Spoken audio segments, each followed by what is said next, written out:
wabarakatuh. Perkenalkan, saya Jen Sigoro dengan NPM 0227231193. Pada presentasi ini, saya akan membahas mengenai transaksi dan transaksi valuta asing.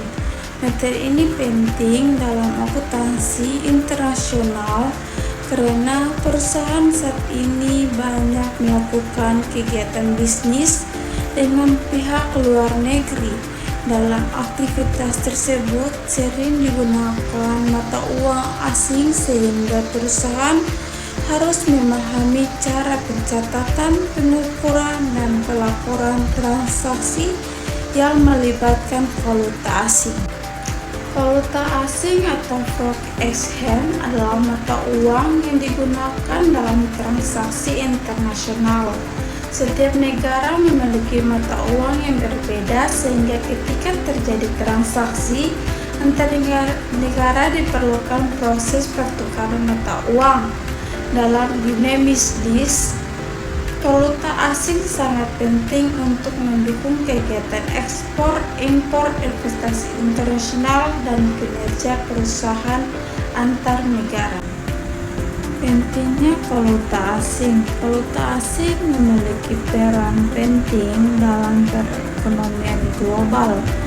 Dengan adanya valuta asing, perusahaan dapat melakukan perdagangan dengan negara lain tanpa harus dibatasi oleh perbedaan mata uang. Manfaat valuta asing yaitu mempermudah kegiatan ekspor dan impor, mendukung investasi luar negeri, memperluas pasar perusahaan, dan meningkatkan pertumbuhan ekonomi suatu negara. Namun, perubahan nilai tukar mata uang juga dapat menimbulkan risiko bagi perusahaan. Jadi transaksi valuta asing adalah transaksi yang dilakukan menggunakan mata uang selain mata uang fungsional perusahaan.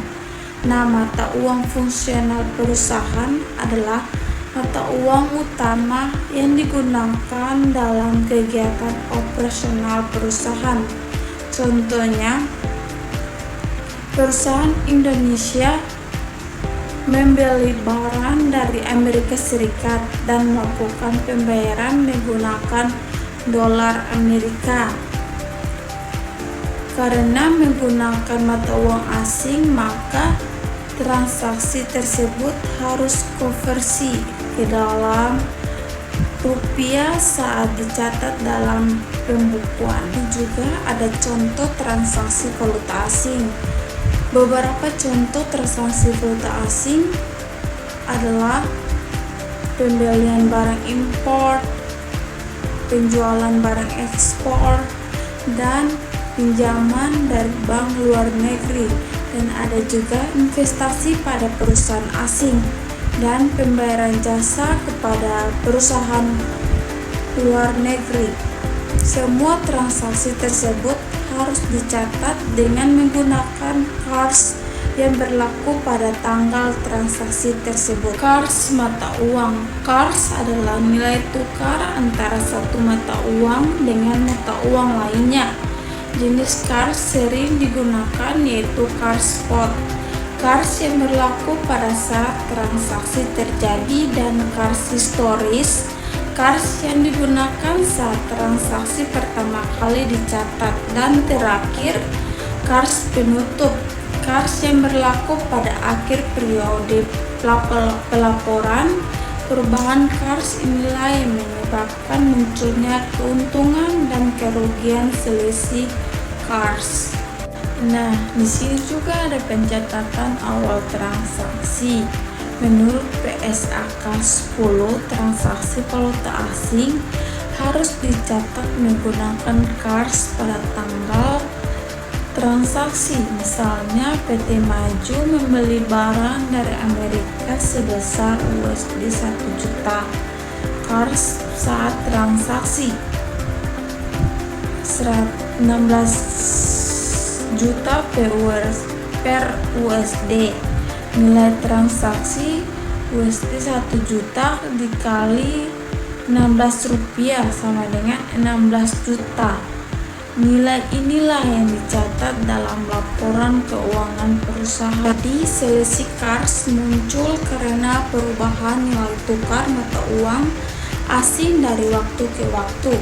Selisih KARS dapat berupa keuntungan. Selisih KARS terjadi jika perusahaan membayar atau menerima lebih sedikit akibat perubahan KARS.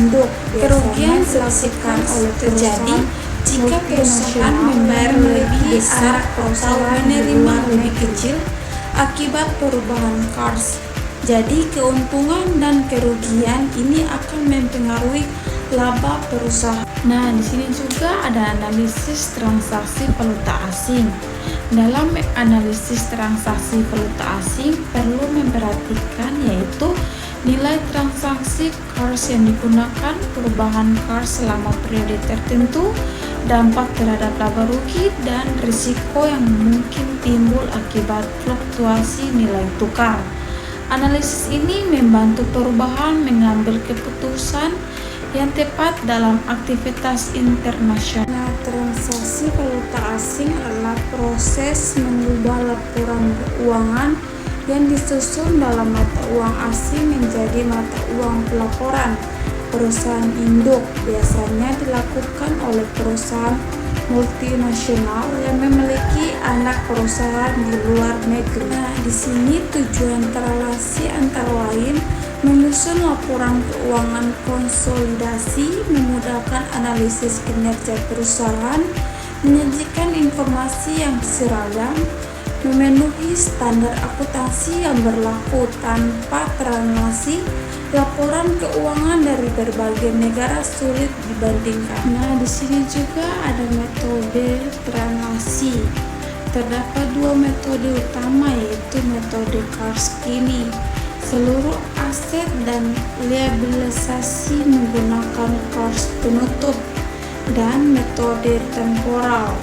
Aset dan liabilitas tertentu menggunakan KARS historis dan sebagian menggunakan KARS-Gini.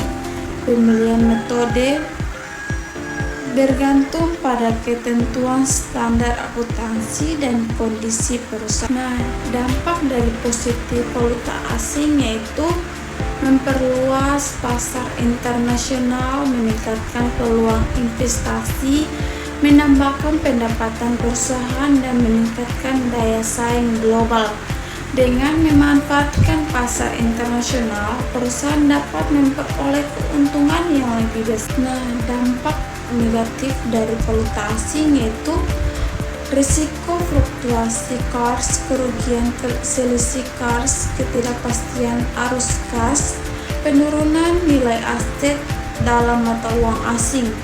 Karena itu, perusahaan perlu melakukan manajemen risiko terhadap perubahan nilai tukar rupiah. Di sini ada perbedaan transaksi dan transaksi.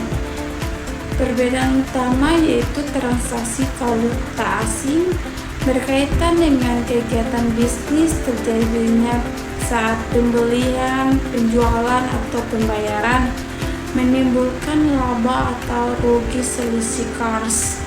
Nah, di sini juga transaksi valuta asing berkaitan dengan laporan keuangan dilakukan saat konsolidasi laporan dan menimbulkan selisih transaksi. Ini ada studi kasus yaitu PT XYZ memiliki utang sebesar USD 10 juta saat transaksi KARS 16 juta, nilai hutang 160 juta saat pembayaran KARS 16.500.000, jumlah pembayaran 165 juta, kerugian selisih KARS 5 juta. Kasus ini menunjukkan bahwa perubahan KARS dapat mempengaruhi biaya dan laba perusahaan. Berdasarkan pembahasan yang telah dijelaskan, dapat disimpulkan bahwa transaksi valuta asing merupakan transaksi yang menggunakan mata uang asing,